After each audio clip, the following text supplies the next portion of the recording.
Hello મિત્રો, કેમ છો? મજામાં? આજે હું બનાવવાની છું બેગન ફ્રાય.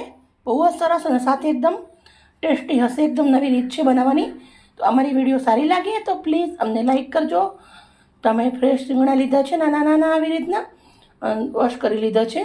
હવે આપણે કેવી રીતના કટ કરવા છે, કેવી રીતના બનાવવું છે, શું મસાલા નાખવા છે, બધો જ વિડીયો તમારા જોડે હું શેર કરીશ. એક બાઉલના અંદર પાણી લીધું છે, 1 ચમચી મીઠું નાખું છું. હવે આપણે રીંગણાને થોડું આવી રીતે કટ કરી દેવાનું છે.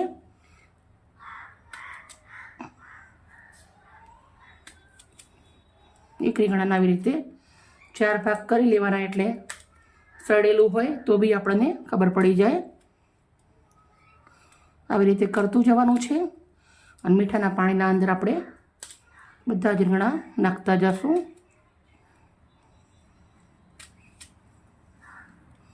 મસ્ત રીંગણા છે. હવે મીઠાના પાણીના અંદર નાખતા જશું. બધા જ આપણે આવી રીતે કટ કરી દઈશું. બધા જ રીંગણા કટ કરી અને મેં રેડી કરી દીધા છે. હવે આપણે એક મસાલો બનાવવાનો છે. તો અડધી વાટકી એટલો આપણે ચણાનો લોટ લીધો છે. અડધી ચમચી લાલ મરચું, અડધી ચમચી મીઠું, થોડી એવી હળદર, 1 ચમચી વાટેલા આદુ અને લસણ,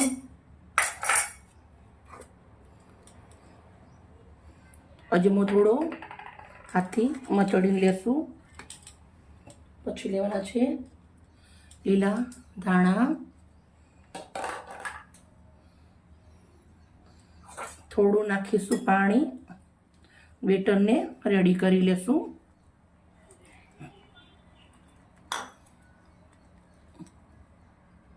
બેટર આપણું મેં રેડી કરી દીધું છે મસ્ત મજાનું. કન્સિસ્ટન્સી હું તમને બતાવું છું. ના જાડું કે ના પાતળું, બહુ જાડું નથી રાખવાનું.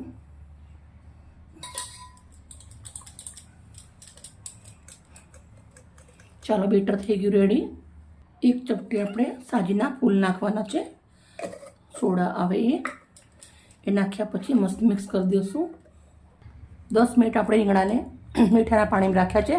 થોડા સોફ્ટ બી થઈ જાય અને ગરમ ભાગ હોય એ નીકળી જાય. ગરમેલું પાણી ચેન્જ થઈ ગયું છે. રીંગણા પણ મસ્ત જેવા હતા એવા ને એવા જ રહ્યા છે. કઢાઈના અંદર મેં તેલ ગરમ મૂકી દીધું છે. તેલ આપણું ગરમ થઈ રહ્યું છે. તો હવે આપણે બાઉલ લીધું છે. હવે આપણે બાઉલના અંદર બેગનને આવી રીતે મસ્ત ડૂબકી ખવડાવવાની છે. હાથથી આવી રીતે થોડું રીંગણને ખોલી દેવાનું. પછી આવી રીતે કરી અને એને ડૂબકી ખવડાવીશું.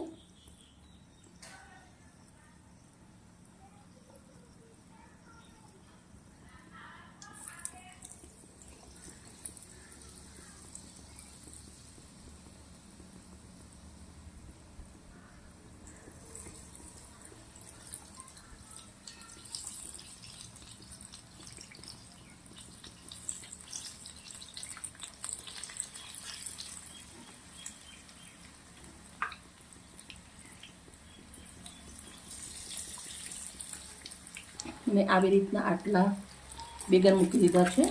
એને મસ્ત મજાના તેલના અંદર ક્રિસ્પી થાય ત્યાર સુધી એને તળવાના છે આપણે.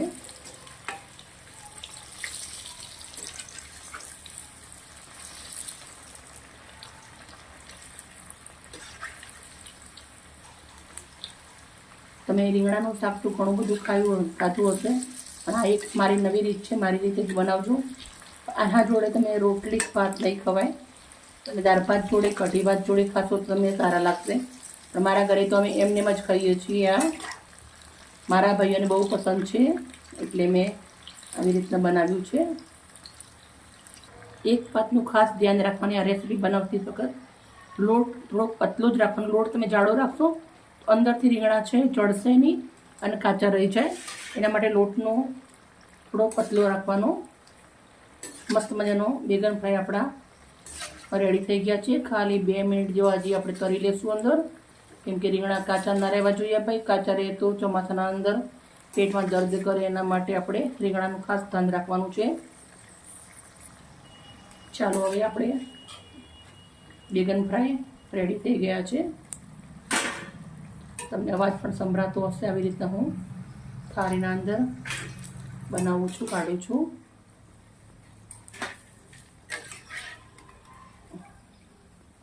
સેમ આવી જ રીતે વધેલા રીંગણાને પણ કરી લઈશ. બીજા પણ આપણા બેગન ફ્રાય મેં તળી અને રેડી કરી દીધા છે. એને પણ હું આવી રીતે થાળીના અંદર નીકાળી દઈશ.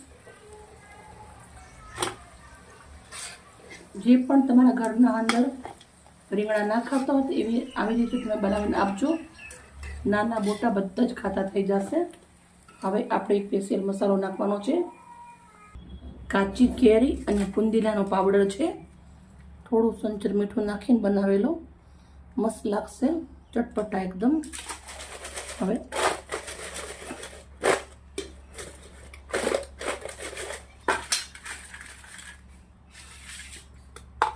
આવી રીતના એક પ્લેટ લઉં છું. પ્લેટના અંદર જ આપણે મૂકી દેવાના છે. અને નહીં ચટણીની જરૂર તો નથી, સોસની જરૂર, બસ એમને બનાવો અને ઉઠાવો.